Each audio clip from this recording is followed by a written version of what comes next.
Imagine standing in a small village square.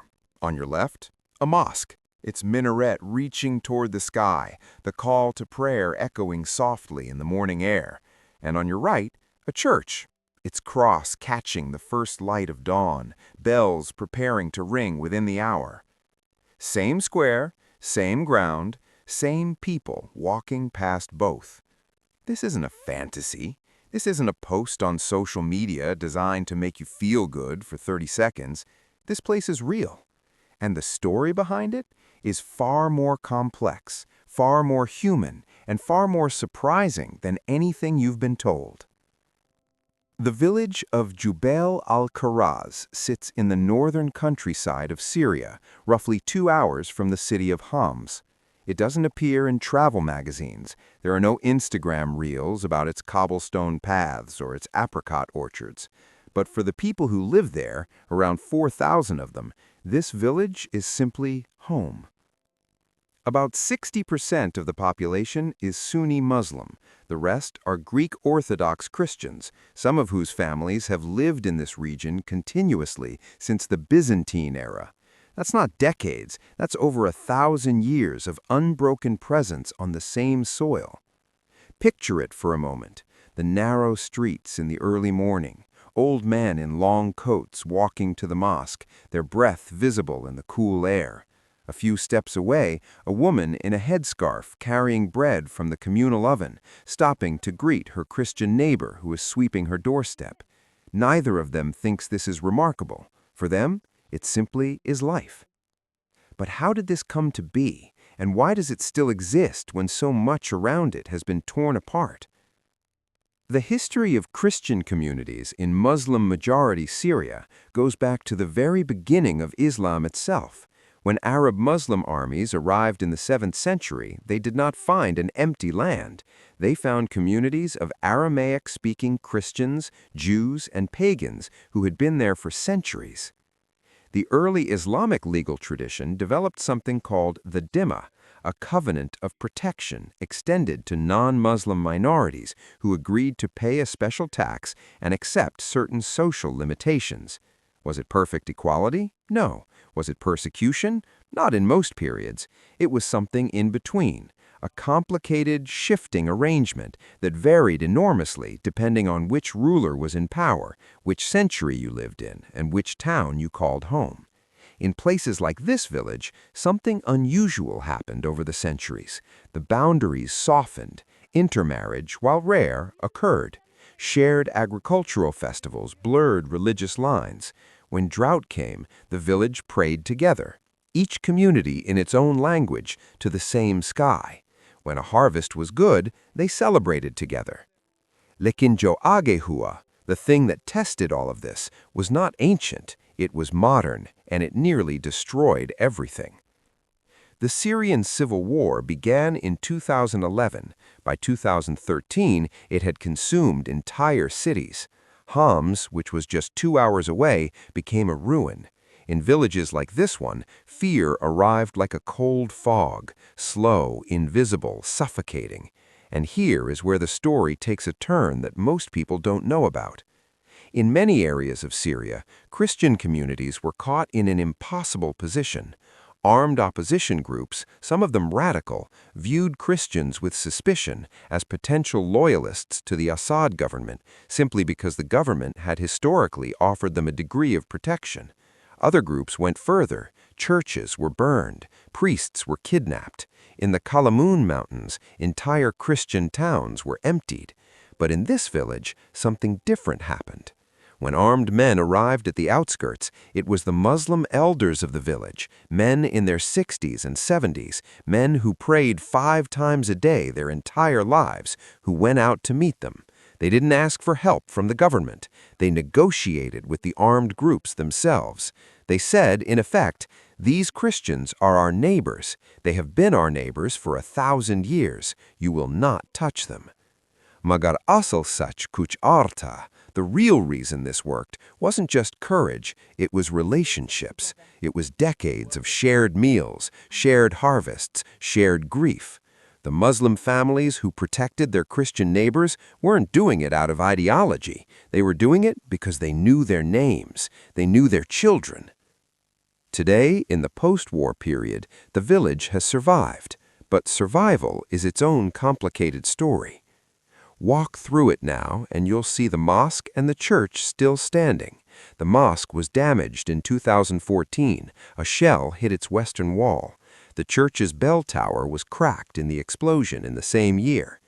Here is the surprising fact that almost no one talks about. The church's bell tower was repaired in part by donations collected at Friday prayers in the mosque, and the mosque's damaged wall was rebuilt with help from the Christian families of the village, who donated labor and materials. No journalist covered this, no viral post was made. It simply happened, quietly, the way most acts of real humanity do. The village priest, Father Elias, a man in his late 50s with a gray beard and wire-rimmed glasses, described it this way in a local Syrian radio interview. The moment a Muslim family showed up with cement and their hands and started working on the mosque wall without being asked, that was the moment he understood that what they had built here across centuries could not be destroyed in a few years of war. Daily life in the village now carries the weight of what was survived. The young people are fewer. Many left during the war, to Lebanon, to Germany, to wherever a smuggler could take them. The Christian community has dropped from roughly 40% before 2011 to somewhere closer to 30% today. This is the slow demographic bleed that affects Christian communities across the Middle East, not only through violence, but also through the quiet mathematics of emigration. Those who remain carry a particular kind of loyalty to the place, and also a particular kind of exhaustion. Sarah, a Christian woman in her mid-30s, runs a small fabric shop near the village square. She stayed through the entire war. Her husband left in 2015 with the plan to reach Sweden and then send for her and their 2 daughters. He made it, but the paperwork, the distance, the years, they took their toll. He built a life there. She built one here. Eventually, they agreed, quietly, that the family would be split between 2 countries, maybe forever. She doesn't talk about this with bitterness. She talks about it the way someone describes the weather, as something that simply happened. Her daughters go to a school where the teacher is Muslim, and where the school day begins with a prayer that is Islamic in form, but where the Christian children sit quietly and respectfully, and no one has ever told them they need to participate. The religious life of the village follows its own ancient rhythms. Christmas in this village is not a private affair.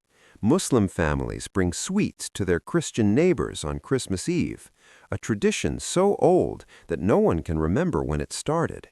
And on Eid, the Christian families do the same. This is not organized by any NGO or interfaith committee. There is no plaque on the wall celebrating it. It is simply what people do because their grandparents did it, and their grandparents' grandparents did it. The church bell and the call to prayer overlap sometimes in the early morning. They always have. Old people in the village say they can no longer imagine one without the other. The sound of the adhan without the bell feels incomplete. The bell without the adhan feels the same. There's a festival in the spring tied to an old agricultural calendar that predates both Islam and Christianity in this region, where the whole village walks together to a hilltop outside the village and plants olive trees. Each family, Muslim and Christian, together. No prayers are said, no speeches are made, just digging and planting and the smell of soil. The olive trees from 50 years of these festivals now form a grove that shades the entire northern slope of the hill. There are tensions. There are young men in the village who came back from the war with ideas that their fathers never had.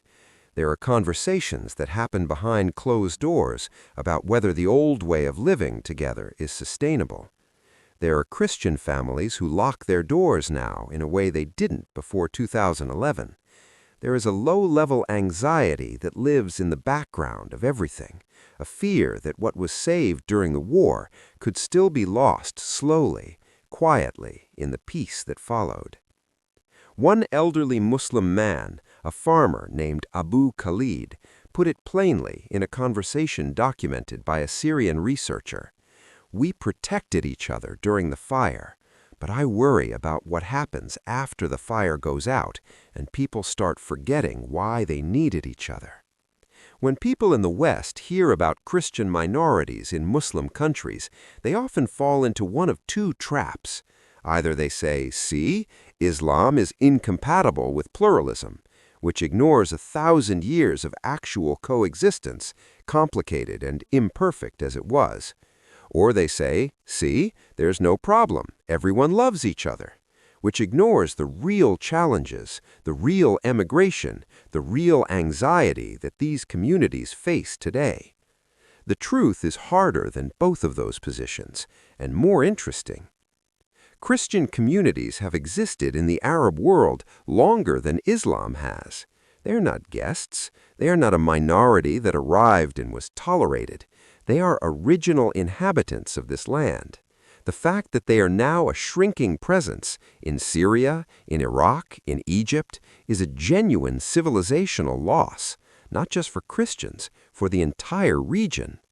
And the reason they are shrinking is not only violence, it is also economic insecurity, legal inequality in some countries, social pressure, and the simple human logic of emigration.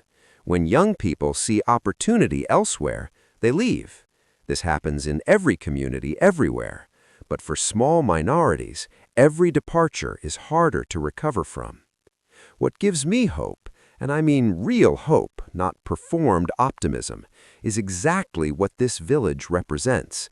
Not that everything is perfect, but that people who have actually lived together, who have shared soil and sorrow and celebrations, are remarkably resistant to the poison of sectarianism. It is when communities are separated, when they only know each other as abstractions, that the worst things happen. First, that the story of non-Muslims in Muslim-majority countries is not one story. It is hundreds of stories, as varied as the places themselves.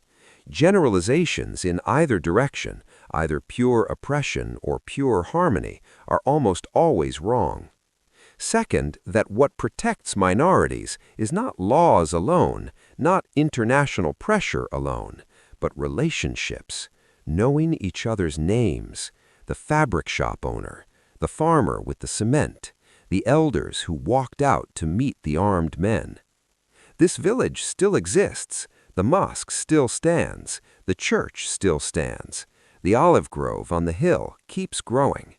And somewhere in the village square, right now, as you watch this, an old man is walking past both of them, thinking about neither, on his way to buy bread. That, perhaps, is the most radical thing of all.